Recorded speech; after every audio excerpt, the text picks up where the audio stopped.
Selamat pagi anak-anak, kembali kita mengucapkan syukur atas berkat yang Tuhan berikan kepada kita pada hari ini, sehingga Tuhan masih memberikan kita kesehatan, bahkan kesempatan untuk dapat melakukan proses belajar mengajar pada hari ini. 2 minggu lalu kita sudah membahas tentang gravitasi, yaitu hukum keteraturan gerak planet.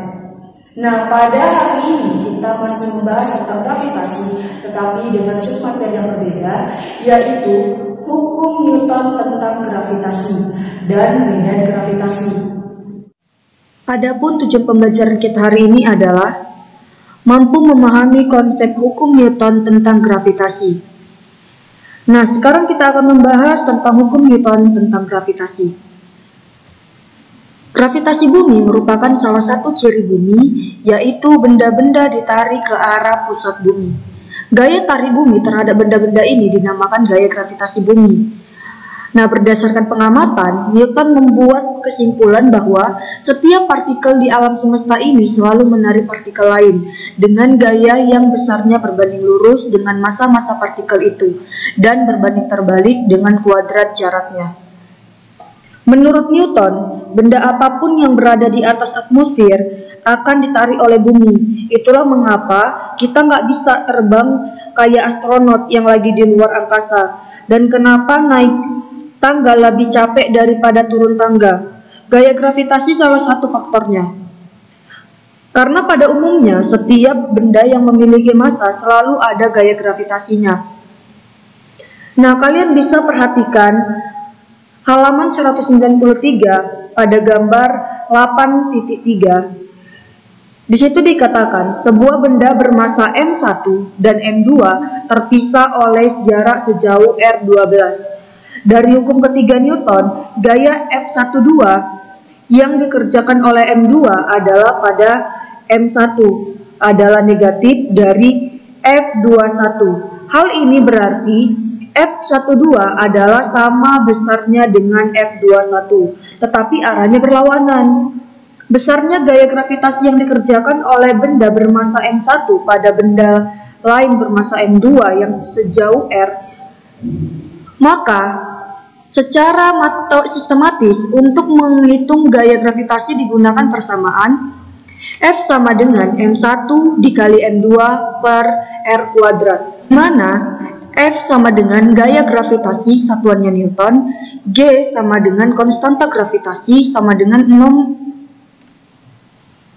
di mana F sama dengan gaya gravitasi satuannya Newton, G sama dengan konstanta gravitasi sama dengan 6,673 dikali 10 minus 11 Newton meter kuadrat per kilogram kuadrat. M1 sama dengan massa benda pertama satuannya kilogram, M2 sama dengan massa benda kedua satuannya kilogram, dan R adalah jarak antara pusat kedua benda satuannya meter. Gaya matahari terhadap bumi berfungsi sebagai gaya sentripetal untuk dapat mempertahankan gerakan bumi agar tetap pada lintasannya. Besar gaya sentripetal tersebut memenuhi persamaan sebagai berikut. Fst sama dengan M dikali V kuadrat per R. Nah, kecepatan bumi mengelilingi matahari dapat dihitung dari periode bumi mengelilingi matahari. Jadi, V sama dengan 2πr per T, dengan 2πr keliling lintasan bumi mengelilingi matahari. Nah, sekarang kita akan membahas medan gravitasi. Medan gravitasi adalah ruang atau area yang dipengaruhi oleh gaya gravitasi, di mana besarannya dinyatakan sebagai kuat medan gravitasi G, yaitu gaya gravitasi tiap massa medan gravitasi, atau bisa disebut juga percepatan gravitasi. Jadi, medan gravitasi ditimbulkan oleh benda-benda bermassa. Sebuah benda yang dipengaruhi medan gravitasi dari beban lain akan mendapatkan gaya gravitasi. Nah, kalian bisa perhatikan halaman 196 pada gambar 8.6. Pada gambar tersebut, besar kuat medan di titik P yang berjarak R dari suatu benda M didefinisikan besarnya sama dengan gaya gravitasi persamaan massa benda yang diletakkan di titik P tersebut.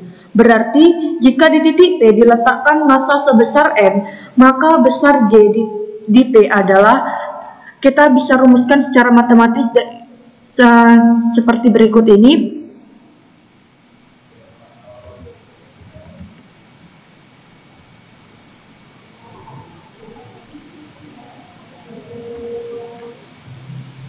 Nah, sekarang kita akan membahas tentang medan gravitasi. Medan gravitasi adalah ruang atau area yang dipengaruhi oleh gaya gravitasi di mana besarannya dinyatakan sebagai kuat medan gravitasi G, yaitu gaya gravitasi tiap massa benda gravitasi atau bisa disebut juga percepatan gravitasi. Jadi, medan gravitasi ditimbulkan oleh benda-benda bermassa.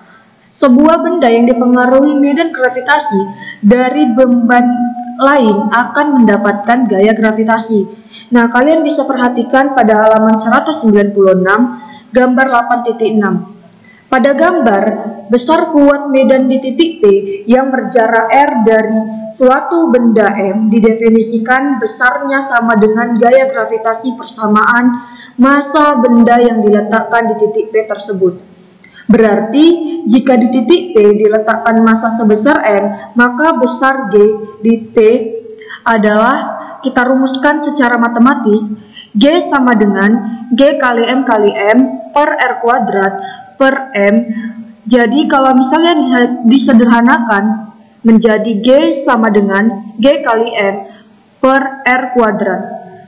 Kuat medan gravitasi G yang dialami oleh suatu benda karena pengaruh bumi berbeda-beda tergantung pada jarak benda ke pusat bumi.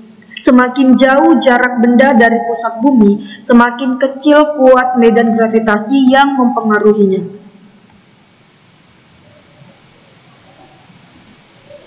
Nah, jadi kesimpulan pada materi hari ini adalah, yang pertama, gaya gravitasi antara dua partikel besarnya sebanding dengan hasil kali massa kedua partikel dan berbanding terbalik dengan kuadrat jarak antara kedua partikel. Dan yang kedua, medan gravitasi adalah ruang yang masih dipengaruhi oleh gaya gravitasi.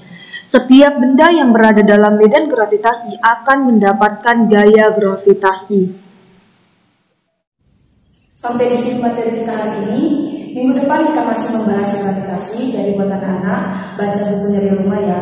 Ingat, kalau kalian berpergian, patuhi protokol kesehatan. Terima kasih.